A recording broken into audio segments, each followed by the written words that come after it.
very good morning to all the class 8 students. In this video, we are going to talk about our physics chapter, which is your force and pressure. That is your chapter number 11. In previous video, we have taken our bio classes, that means chapter 1 and 2 were there. Chemistry chapter was also taught. And then now we have come to our physics chapter. So physics is here, force and pressure, chapter number 11. So first we have to discuss about force, and then we will be discussing about pressure. First, force, what do we mean by force? Force is nothing but pull or push acting on an object is called as your force. So whenever we pull or whenever we push or then whenever we pull an object, that kind of motion is called as your force. That happens only over an object. Example, when you are pulling over a chain and then you are pushing somebody, that is what you are applying force to another person, or you are applying force to yourself. That is your force. That term is defined as a force. So force is an external agent acting over an object. The unit of force is Newton. So the unit of force is what? It is Newton. The unit of force is Newton. Then what are the effects of force? The effects of force is that if you apply a force over an object, it can change the position of an object. That means if you are pushing a table, then what? It will be changed from one place to the another place. Then it can even change the shape and size of the object. So force, by applying the force, you can change the shape and size of an object, and then speed of the body is also changed when a force is applied over an object. So these are the effects of force. Next is what? The types of, what are the various types of forces? The various types of forces is what? There is basically two types of forces. One is your contact forces and the other one is your non-contact forces. In contact forces also we have different types of forces, and non-contact forces also we have different types of forces. So contact forces means what? Contact forces means whenever an object comes in contact with another object, that kind of motion.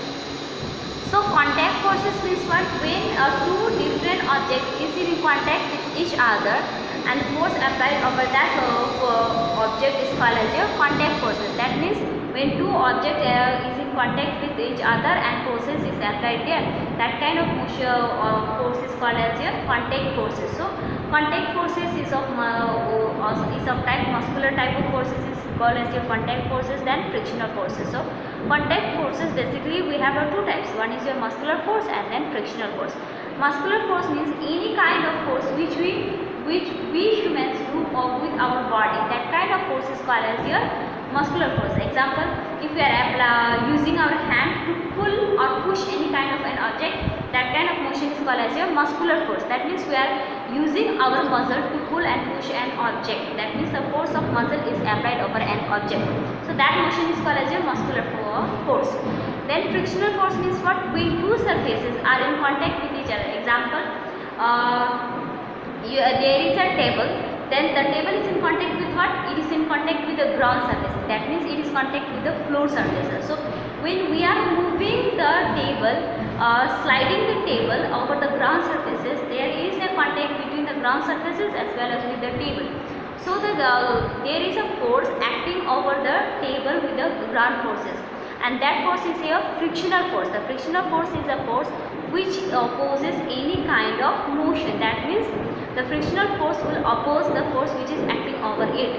So that motion, that force is called as a frictional force. So frictional forces also require a contact forces. So that kind of forces is called as your frictional force. So contact forces are two types: muscular force and frictional force. And frictional forces are always in opposite in nature. That means frictional force, the force of friction arises due to contact between two surfaces. It is a contact force. That is the one.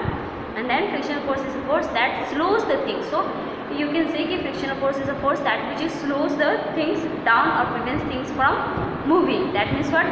When you are moving a table, that means what? There is a force acting on the table, legs of the table by the floor, and that is why the table used to stop after some time. So that kind of force is called as a frictional force. These forces are contact forces. Now non-contact forces. Non-contact forces means there is no contact between any two surfaces. So that kind of force is called as your non-contact forces. Example is your gravitational force, magnetic force, electrostatic force. So gravitational force means what? Force of the earth. That means force the gravity of the earth due to which any object falls towards the earth. That kind of force is called as your gravitational force. An electrostatic force means the force which arises due to electric charge produced on an object.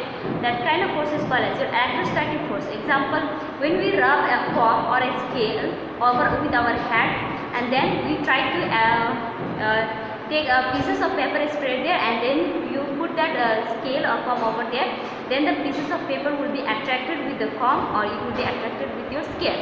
And what is happening there again, when you have rubbed it out, a force has generated into the object, that is scale or comb, and it is attracting the pieces of paper. That force is called as your electrostatic force.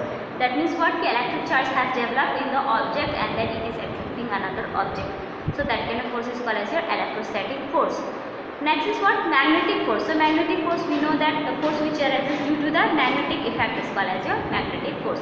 So this is all about our forces. That means forces of two types, kinetic forces and non-kinetic forces. Now we will be talking about what, pressure. We have completed with our topic force. Now we will talk about pressure.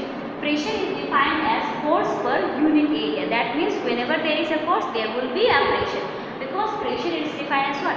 The force which is acting over an area. Then remember that the force is pressure will be directly proportional to the force and it will be inversely proportional to the area. Inversely proportional means if the area is large, then the force will automatically, the pressure will automatically decreases. So pressure will be more in case of small area and pressure will be less in case of the large area. If the surface area is very large, then there will be a less pressure created over that surface area, and if the surface area is small, then the pressure created will be large. So this is the relations between area and the pressure. Now what are the applications of the pressures? There are basically three applications of the pressure. One is the pressure exerted by the liquids, pressure exerted by gas, and atmospheric pressure. So pressure exerted by the liquids is what? Pressure exerted by the liquids is what? We have observed that whenever a liquid is kept in a container, then what? It will flow from a height. Then the speed of the flow of the liquid will decreases with the increase of the depth and the height. That is happening due to the difference in the pressure created in the surface area of the water. Therefore, this is the pressure created by the liquids. Now, pressure created by the gases. Pressure created by the gases means what? We are able to compress the gases in cylinders and LPG gases compress, CNG, LPG is there. Why we are able to supply from one place to another? Because gases are compressible and we can compress in the form of your cylindricals and pipe.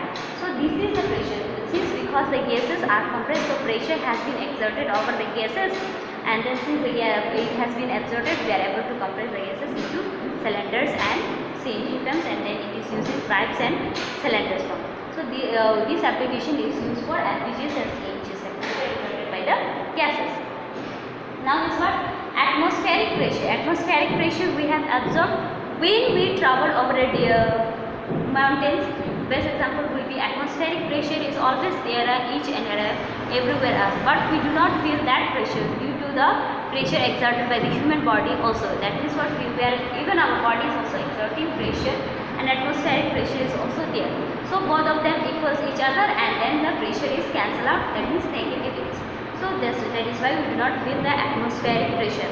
But atmospheric pressure is felt when we go high above the mountains. That means as we go higher and higher, the pressure decreases. That means in higher altitudes the pressure is less, and in lower altitudes the pressure is more. So as the altitude or a height varies, the atmospheric pressure also varies. The difference in the air pressure in the different parts of the earth creates the wind. That is the one. The weight of the air per unit area of the surface is known as your atmospheric pressure. The layer of the earth closest to the surface has the highest pressure. That means the layer of the earth which is closest to the surface will be having the high pressure, and as we go higher to the mountains, what? The pressure decreases. That is why we are carrying the oxygen cylinders for our breathing purposes, and the weight of our human body, that is why it used to become lesser.